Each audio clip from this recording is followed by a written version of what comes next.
بالله من الشيطان الرجيم. بسم الله الرحمن الرحيم. قالوا لن نؤثرك على ما جاءنا من البينات والذي فطرنا فاقض ما أنت قاض إنما تقضي هذه الحياة الدنيا إنا آمنا بربنا ليغفر لنا خطايانا وما أكرهتنا عليه من السحر والله خير وأبقى إنه من يأت ربه مجرما فإن له جهنم لا يموت فيها ولا يحيا ومن يأتيه مؤمنا قد عمل الصالحات فأولئك لهم الدرجات العلى جنات عدن تجري من تحتها الأنهار خالدين فيها وذلك جزاء من تزكى صدق الله العظيم. محترم سامعین، ما قبل کی آیات کے بعد ہم نے یہ بات پڑھی کہ جس وقت سیدنا موسیٰ علیہ السلام و فرعون کے درمیان بات طے پائی کہ عید کا دن ہوگا اور ضحیٰ چاشت کا ٹائم ہوگا، ایک کھلے میدان کے اندر مقابلہ ہوگا. فرعون نے اطراف مصر سے بڑے بڑے جادوگروں کو بلایا. وہ آئے اور پوری ایک طرف جمع غفیر تھا فرعون، اس کی کابینہ، وزراء اور مشیروں کا، اور اس کے ماننے والے بھی. دوسری طرف سیدنا موسیٰ علیہ السلام، ہارون علیہ السلام اور چند افراد تھے. جس وقت یہ لوگ اس مجمع میں داخل ہوئے تو لوگوں نے تالیاں ماری اور ہنسنے لگے کہ یہ ہمارا مقابلہ کریں گے. خیر، مقابلہ شروع ہوا. انہوں نے موسیٰ علیہ السلام سے عرض کی کہ پہلے آپ جو ہے نا ڈالیں گے یا ہم ڈالیں؟ سیدنا موسیٰ علیہ السلام فرمایا کہ پہلے آپ ڈالو.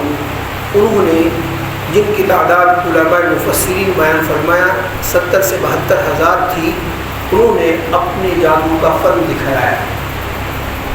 لاٹھیاں اور رسیاں تھیں ان کے پاس، جو لوگوں کی نظر بندی کی وجہ سے یہ محسوس ہو رہا تھا کہ یہ سانپ بن چکے ہیں. حقیقت ان کی تبدیل نہیں ہوئی تھی، حقیقت میں وہ سانپ نہیں بنے تھے، لاٹھیاں اور رسیاں ہی تھیں. لیکن نظر بندی کی وجہ سے اسے محسوس ہو رہا تھا پورے مجمع کو کہ یہ لاٹھیاں اور رسیاں سانپ بن چکی ہیں. خیر، موسیٰ علیہ السلام کو اللہ رب العزت نے حکم دیا کہ آپ کے دائیں ہاتھ میں جو چیز ہے یعنی عصا، اس کو ڈالیے. عصا کو ڈالا، وہ اژدہا بن گیا. اس نے تمام کی تمام رسیوں کو اور لاٹھیوں کو نگل لیا جو سانپ بن چکی. اس کے بعد حضرت موسیٰ علیہ السلام نے اس عصا پر ہاتھ رکھا، وہ اپنی پہلی حالت میں بن گیا، یعنی عصا کی صورت بن گئی. تو اب جو جادوگر تھے وہ اپنے فن کے ماہر تھے، وہ سمجھ چکے تھے کہ بھائی یہ جادو نہیں ہے، یہ تو خدائی کوئی کرشمہ ہے جس کی وجہ سے یہ تمام معاملات ہوئے ہیں. تو فوراً ایمان لے آئے، کہنے لگے ہم ایمان لاتے ہیں ہارون اور موسیٰ کے رب پر. ایمان لے آئے اور سب کے سب لوگ سجدے میں گر پڑے. علماء مفسرین فرماتے ہیں اسی دوران اللہ رب العزت نے ان کو جنت کی بشارت بھی دی اور جنت کے کچھ مناظر دکھا دیے. اب اس کے بعد فرعون جو تھا نا، ہونا تو یہ چاہیے تھا کہ بھائی اب وہ بھی مان جاتا، اس کے وزراء مشیر بھی مان جاتے کہ بھائی حق یہ ہے اور باطل یہ تھا ہمارے پاس.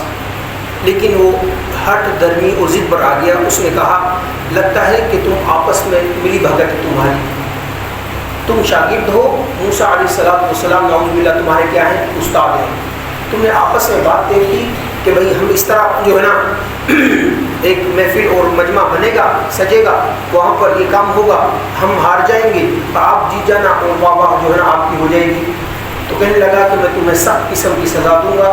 وہ سخت قسم کی سزا کیا ہوگی کہ تمہارے ہاتھوں کو اور پاؤں کو مخالف سمت سے کاٹ دوں گا. اور اس کے بعد یہ سزا دوں گا کہ کھجور کے تنوں پر تمہیں نا سولی لٹکا دوں گا، وہیں پر تم بھوکے اور پیاسے تڑپ تڑپ کر مر جاؤ گے۔ آگے جادوگروں کا جو ابھی پہلے جادوگر تھے غیر مسلم تھے ان کا کیا جواب ہے، اللہ پاک نے آج کی آیات میں ان کا تذکرہ فرمایا۔ قالوا، انہوں نے کہا، لن نؤثرک علی ما جاءنا، ہرگز ہم لن نؤثرک تمہیں ترجیح نہیں دیں گے، علی اس پر، ما جاءنا من البینات جو ہمارے پاس واضح نشانیاں آ چکی، یعنی یہ معجزات تو ہم نے اپنی آنکھوں سے دیکھ لیے، اب تمہیں ترجیح نہیں دیں گے ان معجزات پر۔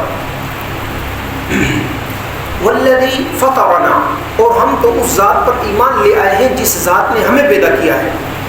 فقضی ما انت قاض، فرعون سے کہا، دیکھیں کتنی جرأت پیدا ہو گئی، یہ ہے ایمانی جرأت، اس ظالم جابر کے سامنے کتنے مضبوط طریقے سے توحید بیان کر رہے ہیں، کہنے لگے فقضی ما انت قاض، کر گزر جو تم سے ہوتا ہے، جو تم سے ہوتا ہے نا کر دو۔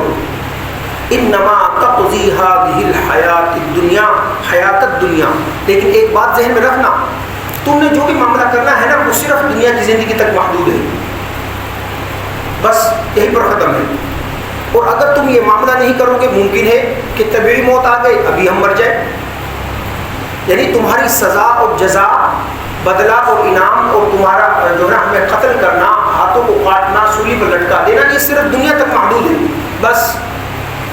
انا آمنا بربنا، بے شک پختہ بات تو یہ ہے کہ ہم ایمان لے آئے اپنے رب پر، کیوں؟ لیغفر لنا خطایانا، اللہ ہمارے گناہوں کو معاف فرما دیں گے، وما اکرہتنا علیہ من السحر، اور اللہ اس بات کو بھی معاف فرما دیں گے کہ تو نے ہمیں مجبور کیا کس پر؟ جادو پر۔ علماء مفسرین فرماتے ہیں کہ ہم نے ماقبل کے درس میں یہ بات پڑھی تھی نا کہ جس وقت وہ آئے یعنی جادوگر آئے نا، انہوں نے موسیٰ علیہ السلام کے جو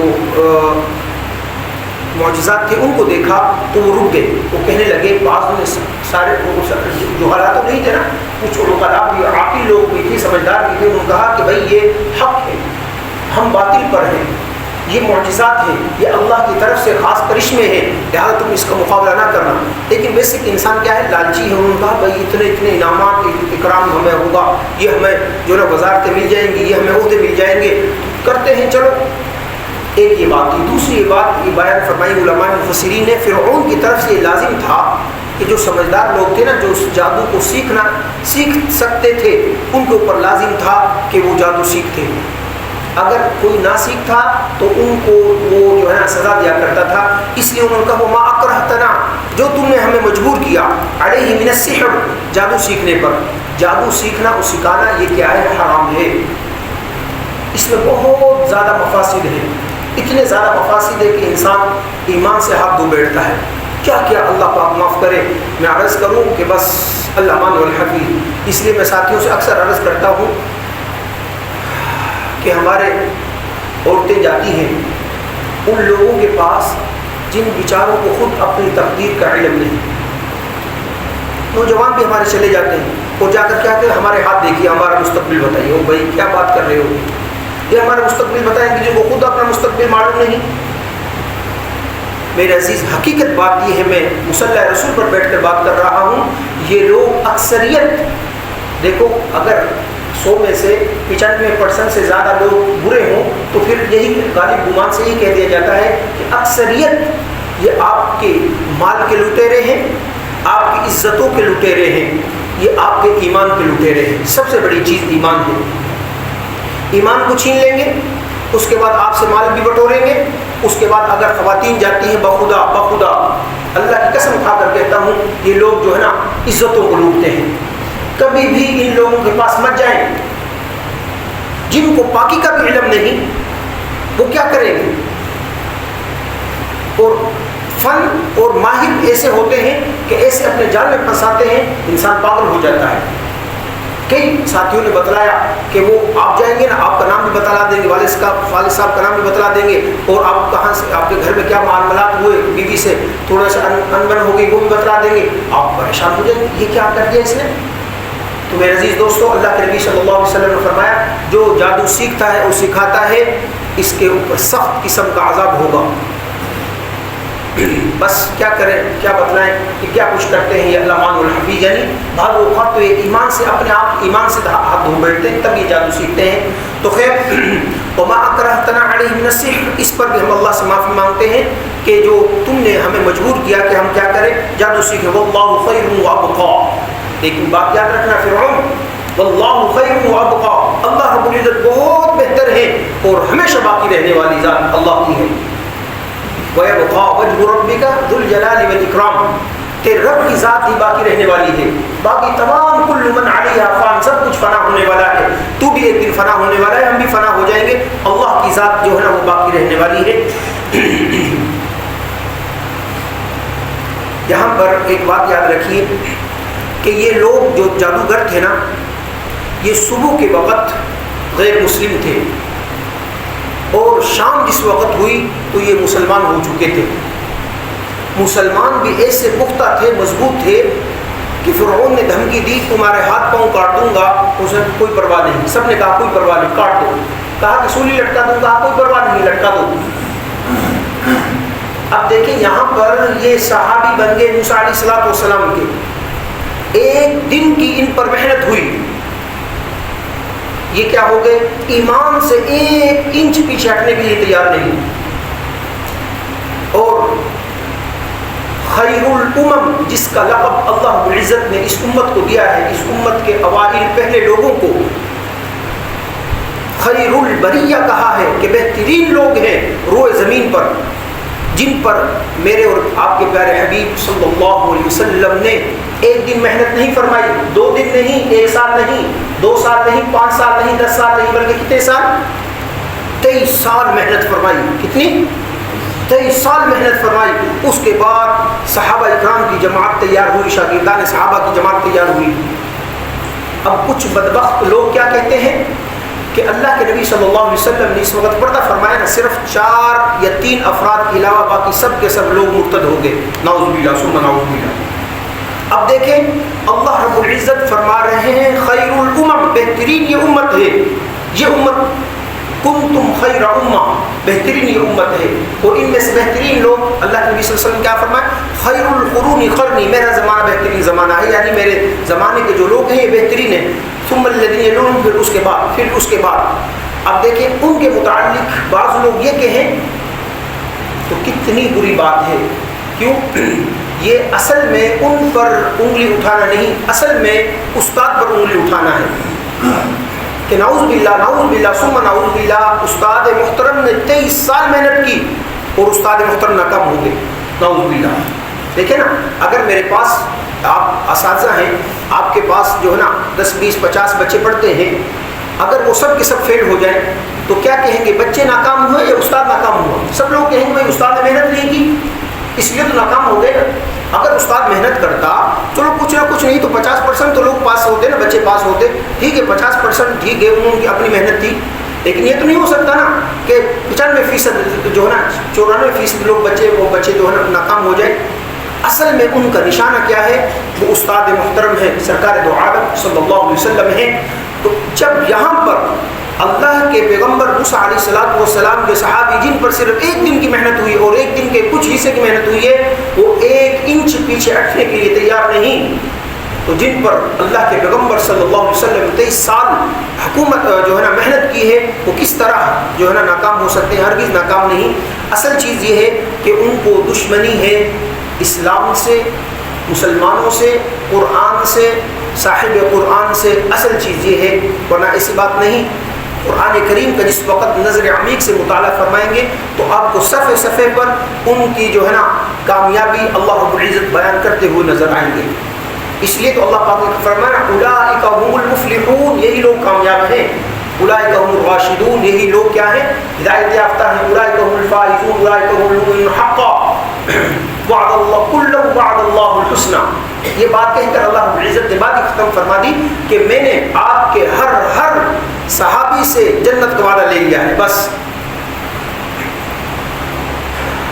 اللہ اکبر. یہ بات ہم عرض کرتے ہیں، صرف آپ حضرات بڑے ہیں جانتے ہیں کہ صدر ایوب خان کے زمانے میں ان کے بڑے لوگ گئے اس صدر صاحب کے پاس، کہنے لگے کہ ہمارا جو ہے نا اذان علیحدہ ہے ہمارے کلمہ بھی علیحدہ ہے، ہماری تمام چیزیں نکاح طلاق کا تمام معاملات علیحدہ ہیں، لہٰذا ہمیں علیحدہ تمام کی تمام چیزیں کی جائیں۔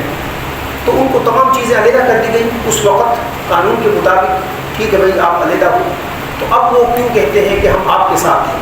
اس لیے تو انہوں نے، آپ بہتر جانتے ہیں جو ہے نا بینک کے لوگ ہیں، باقی جن کا تعلق ہے وہ بھی بہتر جانتے ہیں، ان کا باقاعدہ ایک فارم ہے جس میں یہ لکھواتے ہیں کہ بھائی ہم زکوٰۃ نہیں دیں گے، لیکن مسلمانوں سے زکوٰۃ وصول کرتے ہیں۔ عجیب جو ہے نا وہ منطق چلاتے ہیں، خود زکوٰۃ نہیں دیتے کہ ہمارے مذہب میں زکوٰۃ نہیں ہے۔ ٹھیک ہے بھائی نہیں ہے، ہم آپ سے زبردستی تو نہیں لیتے نا، شریعت کسی پر زبردستی نہیں کرتی، جو نہیں شریعت میں آتا شریعت کہتی ہے ٹھیک ہے کوئی بات نہیں، لا اکراہ فی الدین۔ یہی مطلب ہے کہ کسی کو آپ گن پوائنٹ پر اسلام میں داخل نہیں کر سکتے، لیکن جو داخل ہو گیا اب اس کے لیے چھوٹ نہیں کہ وہ اپنی مرضی کرے۔ کیا کہتے ہیں، جس نے سبق یاد کیا اس کو چھٹی نہ ملی، قرآن جس نے کلمہ پڑھ لیا بس وہ اب اس کی من مرضی ختم۔ ہاں جو کلمہ نہیں پڑھتا کوئی بات نہیں، اپنی زندگی گزارے، اللہ پاک اس سے خود پوچھ لیں گے۔ تو خیر عجیب منطق ہے، کہتے ہیں کہ ہمارے مذہب میں زکوٰۃ نہیں لیکن آپ سے زکوٰۃ لیں گے، اور ہمارے مسلمان جو ہے نا وہ زکوٰۃ دیتے ہیں۔ عجیب طریقہ ہے۔ میں آسٹریلیا مسجد میں خود اپنی بات بتا رہا ہوں، آسٹریلیا مسجد میں ایک صاحب آئے، تاجر تھے، تہران کے رہنے والے تھے، تو ہم نے ان سے ویسے ہی بات کر لی، اس وقت ہم پڑھتے تھے، میں نے کہا آپ تہران سے رہنے والے ہیں، کتنے وہاں پر مساجد ہیں یہ وہ ہیں؟ تو کہنے لگے کہ پورے تہران میں ایک بھی مسجد نہیں ہے سنیوں کی۔ میں کہا آپ نماز جمعہ وغیرہ کہاں پڑھتے ہو؟ کہتے ہیں ہم جو ہے نا سفارت خانے وہاں پر جا کر پڑھتے ہیں۔ وجہ بس بیان نہیں کر سکتے۔ آپ جانتے ہیں کہ تہران میں اس وقت بھی اگر اب تو خیر زیادہ وہ جو ہے نا شاید آبادی ہو گئی ہو، ورنہ 1% تو سنیوں کی آبادی ہے، 3% دوسروں کی آبادی ہے۔ 1% تو ہے نا، اور جہاں پر 1-2% بھی لوگ ہوں وہاں پر بھی ان کے حقوق دیے جاتے ہیں، اور جہاں کل آبادی کا 1/4 ہو ان کو کیوں حقوق نہیں دیے جاتے؟ ایک صاحب نے وہاں پر اس وقت مسجد کے لیے جگہ دی، تو ان کا جو انقلابی شخص ہے اس نے آ کر اس مسجد کو بھی سنیوں کو شہید کروا دیا کہ نہیں ہو سکتا۔ تو خیر بات دوسری طرف نکل گئی، واللہ خیر وابقا، بہتر اللہ رب العزت کی ذات ہمیشہ رہنے والی ہے اور وہی بہتر رہنے والی ہے۔ انہ من یأتی ربہ مجرما، یہ بات اس لیے عرض کر دی، یہ وقت جو چل رہا ہے یہ فتنوں کا زمانہ ہے میرے عزیز دوستو۔ بہت سارے نوجوان جو ہے نا فتنوں میں مبتلا ہو گئے، لوگ آ کر روتے ہیں کہ بھائی ہمارا بچہ جو ہے نا ایسا ہو گیا ہے، ایسا ہو گیا، ایسا ہو گیا ہے۔ تو میرے عزیز دوستو اس لیے اصل میرے اور آپ کے پاس قیمتی سرمایہ ہماری اولاد ہے، اگر اللہ نہ کرے وہی ہمارے ہاتھوں سے نکل گئی نا تو پھر بڑا حساس، پھر سب کچھ کھو دیا، پھر کیا کرنا اس مال کا، اس متاع کا، اگر ہمارے سامنے ہمارے بچے ہی جو ہے نا بے ایمان ہو گئے۔ تو انہ من یأتی ربہ مجرما، بے شک من یأتی جو آئے گا ربہ اپنے رب کے سامنے مجرمن حالت جرم میں، یعنی مجرم بن کر آئے گا، اس نے کفر کیا ہوگا، شرک کیا ہوگا، فإن لہ جہنم، کھلا اعلان ہے کہ ایسے شخص کے لیے جہنم ہے، جو حالت کفر میں مر گیا اس کے لیے جنت نہیں، جو مرضی کوئی کچھ کہتا رہے، لا يموت فیہا ولا یحیا، اس شخص کے لیے لا يموت فیہا ولا یحیا، اس جہنم کے اندر نہ موت ہوگی نہ زندگی ہوگی۔ اللہ اکبر۔ مارنا اگر مقصود ہو تو جہنم کا ایک انگارہ ہی کافی ہے، لیکن لا يموت فیہا اس میں نہ زندگی ہوتی نہ موت ہوگی، بس عذاب ہی عذاب ہوگا، بلکہ عذاب میں اضافہ ہوتا چلا جائے گا۔ قرآن حدیث کی روح سے جس طرح مسلمانوں کے لیے جنت میں ترقی ہوتی جائے گی نا نعمتوں میں اور درجات میں، اسی طرح یہاں پر ان مجرموں کو اللہ رب العزت عذاب میں ترقی کرتے چلے جائے گی۔ فذوقوا فلن نزیدکم الا عذابا، پس چکھو بس نہیں زیادہ کیا جائے گا مگر عذاب کو بڑھاتا اللہ رب العزت بڑھاتے رہیں گے۔ اس لیے میرے عزیز دوستو سب سے قیمتی چیز کیا ہے میرے اور آپ کے پاس؟ ایمان ہے، ایمان ہے، ایمان ہی کو بچانا ہے۔ ومن یأتیہ مؤمنا، اور جو شخص اللہ رب العزت کی ذات کے پاس آیا ایمان کی حالت میں، خالی ایمان نہیں، فرمایا قد عمل الصالحات، نیک اعمال بھی کرتا رہا۔ یہ میں نے بات اس لیے عرض کی، بہت سارے اس وقت بڑے ہی دانشور اور جو ہے نا موٹیویشنل اسپیکر پتہ نہیں کیا کیا بلا اپنے آپ کو مفکر اور کیا کیا مبلغ کہتے ہیں، وہ کہتے بس ایمان ضرورت کافی ہے، بس کیا ضرورت ہے نماز پڑھنے کی، صبح گرمیوں کی راتیں ہیں، چھوٹی سی رات ہے، رات 1 بجے آپ سوئے ہو گئے تو صبح تو 4 بجے اٹھنے کی کیا ضرورت ہے؟ خیر آرام کرو. کیا ضرورت ہے بھوکا رہنے کی؟ نعوذ باللہ. روزے رکھنے کیا ضرورت ہے؟ وہ کوئی ضرورت نہیں حج کرنے کی. میرے عزیز دوستو، ایمان کے ساتھ اعمال صالح ضروری ہیں. فرمایا جو شخص آئے گا اللہ رب العزت کے پاس ایمان کے حالت میں، قد عمل الصالحات، اس نے نیک اعمال بھی کیے ہوں گے، فاولئک لهم الدرجات العلی، اللہ رب العزت اس کے درجات کو بلندی عطا فرمائیں گے، بلند عطا فرمائیں گے. روایت میں آتا ہے، مسند احمد کی روایت ہے، اللہ کے پیغمبر صلی اللہ علیہ وسلم فرمایا جنت کے 100 درجے ہیں، جنت کے 100 درجے ہیں. جو سب سے بلند جنت ہے نا، اس کا نام ہے جنت الفردوس. اسی سے چاروں نہریں بہ رہی ہیں، اور اس کا جو چھت ہے نا، وہ اللہ رب العزت کا عرش ہے. لہٰذا جب بھی تم جنت مانگو اللہ رب العزت سے تو جنت الفردوس مانگو. اور پھر فرمایا ہر جنت کے درمیان 100 درجے کا 100 درجے ہیں. پہلے ہر 100 جنتیں ہیں، یعنی ہر جنت کے اندر 100 درجے ہیں، پھر ہر درجے میں 100 درجے ہیں. تو فرمایا ایک درجے کی جو مسافت ہے وہ زمین و آسمان کے برابر ہے. ان کے لیے جو ایمان لے کر آئیں گے، نیک اعمال کریں گے، ان کے لیے کیا ہوں گے؟ درجات العلیٰ، بلند درجے اللہ عطا فرمائیں گے.